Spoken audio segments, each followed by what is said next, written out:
Oh, we're recording? Here we are. Okay. Hey guys! How's it going? It's Matt Lemke with True Gamer Goggles, and I'm with, I don't remember his name.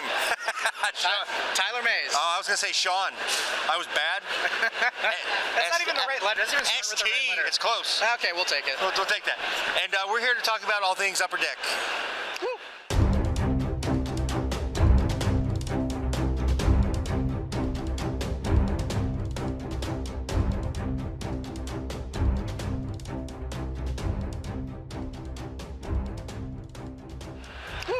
Starting with her. Oh, this is one of My our prom characters. date. This is from our Legendary DXP game. A lot of people are familiar with our Legendary game system, and the DXP is the digital experience that we've brought online to iOS, Android, Steam, and the big announcement for Gen Con is that it's now free to play. It used to be a purchasable app, and it's now you can go and just get the game and just start playing it. It has one of the cool things about it, so everything that you get out of the typical Legendary experience, you can play co-op with your friends, you can play a solo mode and the standalone matches. There's a training mode so that you can learn the game if you're new, and then there's also a campaign mode that lets you go through a story playing different scenarios and fighting off a evil villain. Okay, now so what kind of characters are in this game? This is not another IP crossover. No, this is our own IP. It's fantasy based, so that you've got things that will fit into a typical fantasy world, the warriors and mages and sorceresses, however you would like to term it. Princess, whatever she is. Can it be both? Princess of flame. Princess sorceress, Yeah. A flame. Yeah, absolutely. Kind of a flame lightning. And so the whole premise there is that people love Legendary. We're bringing it in with our own IP so that we can do a lot more with it. And then we're also the single player is another way that people love to play Legendary. So this is a good way without having to haul out other cards. You can't even do that when you're in line at the DMV or on a plane trip or anything like that. And now you can just take Legendary with you in your pocket. Which, considering how many cards the full set of Legendary will be, it's nice to be able to fit them in your pocket. Well, you guys just made a big case for it not too long ago, right? No, we haven't done a full case for it. Okay, wrong people. Yeah. But that thing was big. Someone else might have done it. Legendary's been around a while, so it would be huge. Oh yeah, we've got a lot of cards. So I think you can fit the whole thing. I think you can fit all of them into it takes 3 copies of the base set that's been the base box, but it's got to be modified to fit it all. It's a lot of stuff. Oh, that's probably what, 20,000 cards? I don't know if it's 20,000 you said. I don't have an exact count, but it's a lot. We've got a lot of big boxes, a lot of small boxes, and the core set itself. Yeah, so Legendary started about 2008? I think it was 2008. It might have been a little bit later than that. I'd have to double check on that for you. Somewhere around there. But yeah, it's about 10 years. It's been out for a long time, and we keep making stuff for it because people love to play the game, and we've always got new ideas for it. So we're bringing all this content to it. We just launched the World War Hawks expansion. It's a big box expansion, and it runs through the Planet Hawk storyline as well as the World War Hawk storyline. You get to play as a hero, the various Hawk heroes through that gladiatorial experience that he had after he stepped foot on the planet, and then it goes back to you want to play against him coming back with World War. What hero team would you assemble to stop the Hulk coming back to smash Earth? And it's such a fun expansion. Who would you pick? I really don't know. How do you stop the Hulk? I mean, we've got all the characters if you want to play the original set. You've got everything that lots you want. And lots of ice, maybe. Maybe. Or mud, then clay, then lots of heat. Yeah. And so the cool thing about it is that you get to play both of those, and it has this. We've got a new keyword, a new mechanic called transform, which lets you essentially go Hulk mode.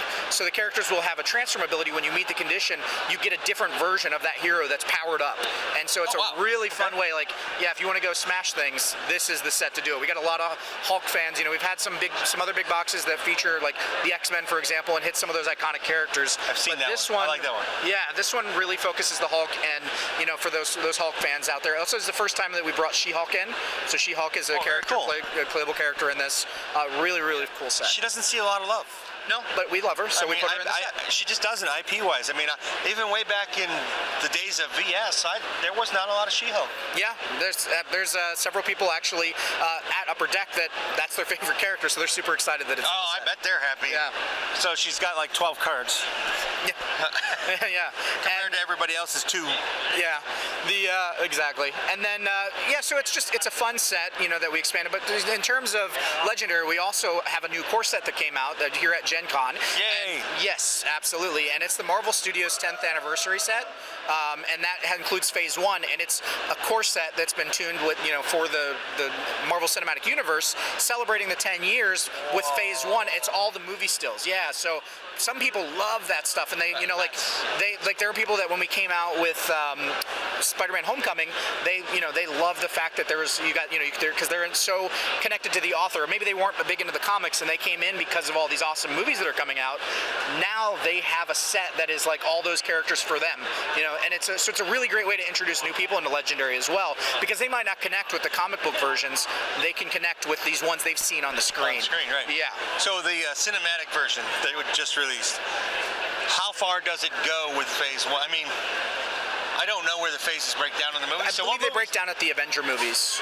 So the first phase is pretty much Iron Man, Captain America, Black Widow. Let me think it was the other one. And then we've got a lot of the supporting characters in there too, like as for some of the henchmen and the sidekicks and stuff. And so and the villains, it's like Loki, and you play through the Civil War. Thor, that's what Thor, yeah. And so it's a lot of fun. It comes with a playmat too, which a lot of people love the playmats over the board, so that's in there. It's a really fantastic, and honestly, it's one of our more popular things that we have here today. Because we released Legendary Encounters X-Files, which we really predicted that people were going to love that. People love the X-Files, and it's doing great. But the thing that I was surprised is that people seem to be loving the MCU stuff even more, because we thought we were hitting a niche with that, because we want to support everybody, but it's tearing through. It's great.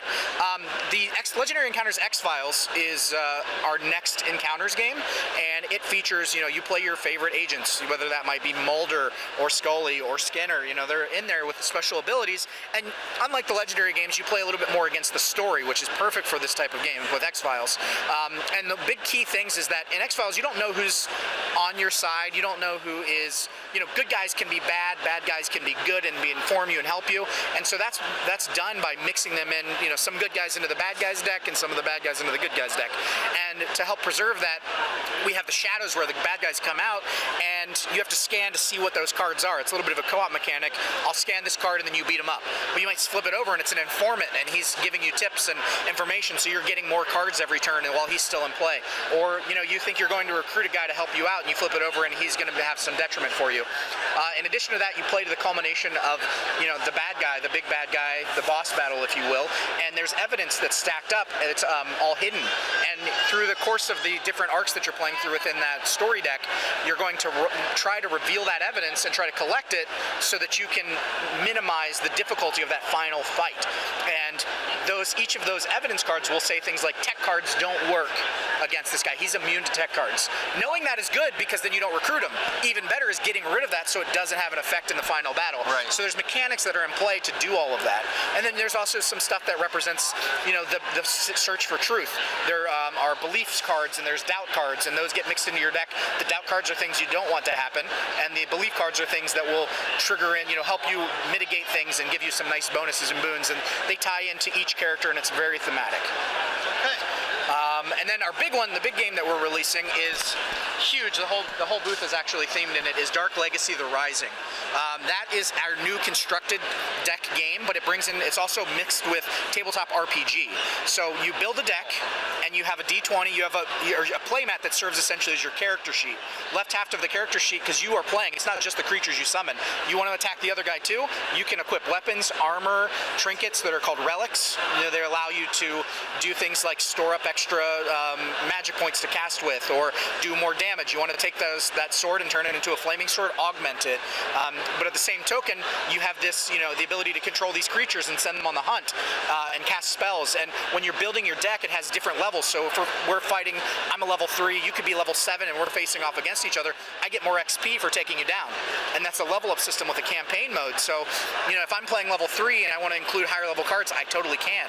The charging mechanic lets me build up power so that I I can cast a higher level spell. I can't do it the same turn. If I'm casting a card my level, I can get it out that turn anyway, which is really cool with the construction of the deck stuff, because it brings in strategies. If we're playing in a one-on-one match, maybe you want to do like a level, we're playing level 5, you're going to play level 5 cards, but bring in a couple 6s and 7s to give you a little power bump that you only have to wait a turn or two for. I'm going to go a little swingy, I'm going to go a little more risky. I'm going to play level 5, almost all my cards level 5, but a handful of them are maybe level 10, level 15. I'm going to have to wait forever to get those into play, but maybe they're going to be more impactful. And then the other element that we bring in from the tabletop game is the D20. So not every, it's not just, hey, I'm going to attack this guy, simple math equation, this is a 2-2 and that's a 3-3, so it's going to win out that way. You have to roll to see if you're going to hit those guys. And along with that, you get critical hits, you get epic failures, and so that comes in. You can mitigate that with some of your level ups and some of the things that happen, but it really brings in a big amount of tension. You don't know, as you're going through, and that's a huge part of the, people in tabletop know the D20 is sacred. It is sacred. Yeah. I don't eat them, but it is sacred. So the game comes in starter sets. There's paired starters. So the Tech faction versus the Chaos faction. You've got the Earth faction versus the Wind faction, and you've got the Darkness faction versus the Divine faction. Each of those sets are paired up, and then there's direct level expansions. One of them has cards from every faction, and it's levels 5 to 7. The next one, levels 8 to 12, then levels 13 to 20. And you buy those expansion packs, they include cards for everything, and that's where you start to progress through whichever faction you choose. Okay, what else? I think that in terms of new releases, that hits the crux of what we're doing new release wise. Planet Hulk came out, World War Hulk came out before, just a little bit before here, and so that came. We've got all of our original IP games, such as Quest for the Antidote, Dungeon Draft, which is getting tons of steam. A lot of people are loving that and finding it just because the drafting mechanic is so fun, and it drafts really well at 2 players, which not all drafting games can do. And I'll sit down and play with my girlfriend and play for like 5. We'll play 5 games in a row because it's so quick and we know the game so well, and it's a whole element of strategy that's different at 2-player, but it still plays great at 4. We've also got Dread Draw, which is a really good escalation game that fits great for filler and has fantastic art. Then we've got Dingo Ate My Baby. We've got who's the other one? Original IP, Shark Island, which is thematically just this awesome 80s game that focuses on a big shark, and you're going, it's one against many. Good timing with the new movie coming out. Oh, well, I mean, we had it out early, but we still got it, so it's definitely a good time to recreate that experience and try to save the little island town from all the terrors of a big shark. And we've got, I think that's most of our new release. Oh, with Versus, we've just recently released some more Versus content. We have the MCU battles, which again we're doing a lot this year with MCU to really bring that into our fan base.